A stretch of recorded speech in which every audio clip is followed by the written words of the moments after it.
बलिया में गरजे सपा सांसद धर्मेंद्र यादव, भाजपा पर जमकर किया प्रहार। नमस्कार, मैं हूं अंजना और आप देख रहे हैं भारत न्यूज 24x7 देश की आवाज में आज हम बात करते हैं। जनपद बलिया के टडवा गांव में समाजवादी पार्टी के द्वारा एक विशाल जनसभा का आयोजन किया गया, जिसमें मुख्य अतिथि के रूप में आजमगढ़ से सपा सांसद धर्मेंद्र यादव के पहुंचने पर सपाइयों ने उनका जोरदार स्वागत किया।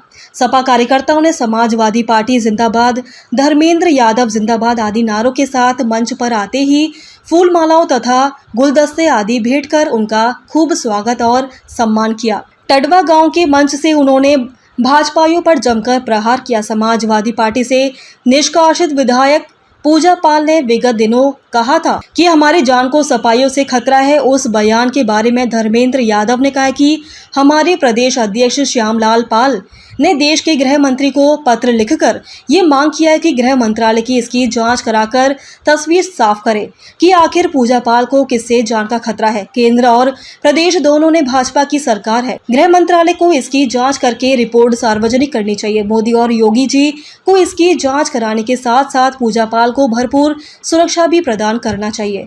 आखिर भाजपा के लोग क्या कर रहे हैं? पूजा पाल फूलपुर के चुनाव में बीजेपी के लिए वोट मांग रही थी। वह लगातार पार्टी विरोधी गतिविधियों में शामिल थी। उन्हें पार्टी से बर्खास्त किया गया। ये फैसला एकदम सही है। सपा सांसद धर्मेंद्र यादव ने बिहार में हुए SIR पर सबसे बड़ा बयान देते हुए कहा कि अगर वोटर लिस्ट दुरुस्त कर रहे हैं तो देश के सांसद को भी दुरुस्त कीजिए। बिहार में 65 लाख वोटर अगर फर्जी है तो बिहार के सभी सांसदों का इस्तीफा कराइए और नए सांसदों का चुनाव होना चाहिए। अगर वोटर लिस्ट में 65 लाख वोटर फर्जी निकले हैं, उनके नाम वोटर लिस्ट से काटे गए हैं, तो उनके द्वारा चुने गए सांसद कैसे सही हैं? आपको बता दें कि अभी हाल ही में चुनाव आयोग के द्वारा SIR कराया गया, जिसके बारे में चुनाव आयोग के द्वारा बिहार में 65 लाख वोटरों के नाम मतदाता सूची से ये कहकर हटा दिए गए कि ये सब फर्जी वोटर हैं। तो सपा सांसद धर्मेंद्र यादव का ये कहना जायज़ ही है कि अगर वोटर गलत थे तो उनके द्वारा चुने गए सांसदों का निर्वाचन भी गलत है। धर्मेंद्र यादव के मुताबिक बिहार में निर्वाचित सभी सांसदों का इस्तीफा कराकर फिर से चुनाव कराना चाहिए। पूजा पाल ने एक पीछे पत्र लिख करके आरोप लगाया है मुख्यमंत्री से मिलने के बाद कि उनको जान से खतरा है अखिलेश यादव से समाजवादी पार्टी। देखिए, राजनीतिक स्टंट है। आखिर मुख्यमंत्री जी से वो मिलने ही मुख्यमंत्री जी उनकी सुरक्षा बढ़ाएं, और इस बात को लेकर आज हमारे पार्टी के उत्तर प्रदेश के अध्यक्ष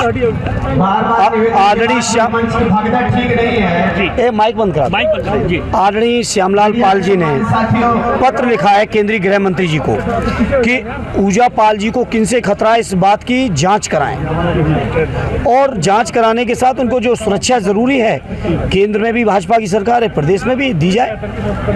ये बेबुनियाद बातें इस तरह की नहीं करनी चाहिए। इस तरह की बातें अखिलेश यादव ने भी अभी कहा है मुख्यमंत्री जी कि जिस अखिलेश यादव ने भी कहा है कि पूजा पाल को बीजेपी से खतरा है, बीजेपी से खतरा है, अखिलेश यादव ने कहा है। और नहीं, बिल्कुल कहा है। देखिए, इस तरह की पेशबंदी अक्सर लोग करते हैं जी। तो आदरणीय राष्ट्रीय अध्यक्ष जी ने तो गृह मंत्री जी से कहा इसकी जांच कराइए जी। अब गृह मंत्री जी से बड़ा तो सुरक्षा के मामले में देश में कोई नहीं है जी। तो सबसे बड़ा सवाल है कि खतरा आखिर है किससे? अब ये तो पूजा पाल जी बताएंगे कि हम बताएंगे? तो पूजा पाल तो कह रहे हैं समाजवादी पार्टी से खतरा है, तो उसकी जांच करे केंद्र सरकार। बीजेपी से खतरा है। नहीं, उसकी जांच करे केंद्र सरकार, और जांच करने के बाद बताए, रिपोर्ट दे और उनको सुरक्षा दे। किस तरह की सुरक्षा कहेंगे?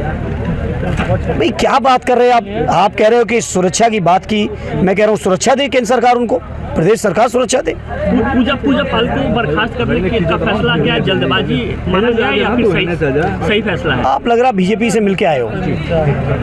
देखिए, उनका राज्यसभा में रुख आपको पता है। फूलपुर के चुनाव में उन्होंने बीजेपी उम्मीदवार के लिए खुलेआम वोट मांगे, वो आपको पता है। और अगर नहीं पता है तो मैं समझता हूँ आपको जानकारी बढ़ानी चाहिए, मेरे पत्रकार साथी जी। वो लगातार पार्टी विरोधी गतिविधियों में शामिल थी। विधानसभा के अंदर भी आपने देखा है और पहले भी थी। मैं नहीं समझता कोई इतना बड़ा मुद्दा है देश के अंदर SIR जैसा बड़ा गंभीर मुद्दा चल रहा है। वोट चोरी नहीं, वोट डकैती पड़ रही है। 65 लाख बिहार में वोट कट गए। अब मैं पूछना चाहता हूं पत्रकार मित्रों, आपके माध्यम से चुनाव आयोग से भी और भारतीय जनता पार्टी से भी, अगर बिहार में 65 लाख वोट गलत थे तो उन 65 लाख वोटरों द्वारा चुने हुए सांसद कैसे सही हो गए? अगर वोटर लिस्ट दुरुस्त कर रहे हैं तो कम से कम हमारी संसद को भी दुरुस्त करिए।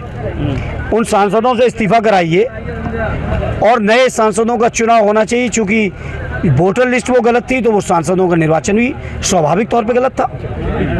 और बीजेपी का ऐसे ही बड़ी खबरों को देखने के लिए बने रहिए भारत न्यूज 24/7 के साथ। फिर होगी आपसे मुलाकात, तब तक के लिए नमस्कार, धन्यवाद।